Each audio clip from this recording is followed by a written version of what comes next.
বড় দুঃখ লাগে ভাই আমার, এই ক্ষণস্থায়ী ঠান্ডা পাইয়া ওই কম্বলের মায়া পইরা, স্ত্রীর মায়া পইরা কম্বল থেকে বাইরে হইয়া আল্লাহর ঘর মসজিদে যাইয়া একটু সেজা দিবেন, আল্লাহর কুর্দিতে পাই, এই সময়টা আপনার হইতেছে না ভাই আমার।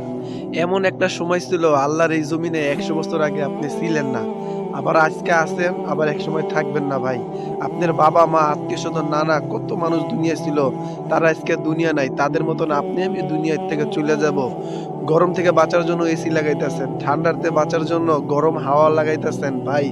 আপনি আমি মারা গেলে আল্লাহর নাফরমানি করে যদি সম্পদ কামাইতে হয়ে যায় না, এই সম্পদ আপনার আমার কোনো উপকারই আসবে না। ওই কবরে শীতের ভিতরে বৃষ্টির ভিতরে রাখাইবে, ওই কবরের ভিতরে না আলো আছে, না বাতাস আছে, না খাট পালং আছে, না বিদেশি কম্বল আছে ভাই, কিচ্ছু নাই ভাই। জন্য আপনার রবের মহান হুকুম ছাইরা দিতেছেন, যাদের জন্য আপনার নবী সুন্নত তরিকে চলতেছেন না, আল্লাহর হুকুম মানতেছেন না।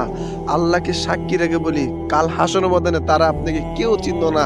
যদি আপনাকে কেউ চিনতো, আপনার মা চিনতো, যেহেতু আপনার মা বাবা আপনাকে চিনবে না, অথবা আপনাকে আল্লাহর দুনিয়া কেউ চিনতো না। যদি কেউ চিনে, স্বয়ং আল্লাহ চিনবে, আল্লাহর রাসূল চিনবে।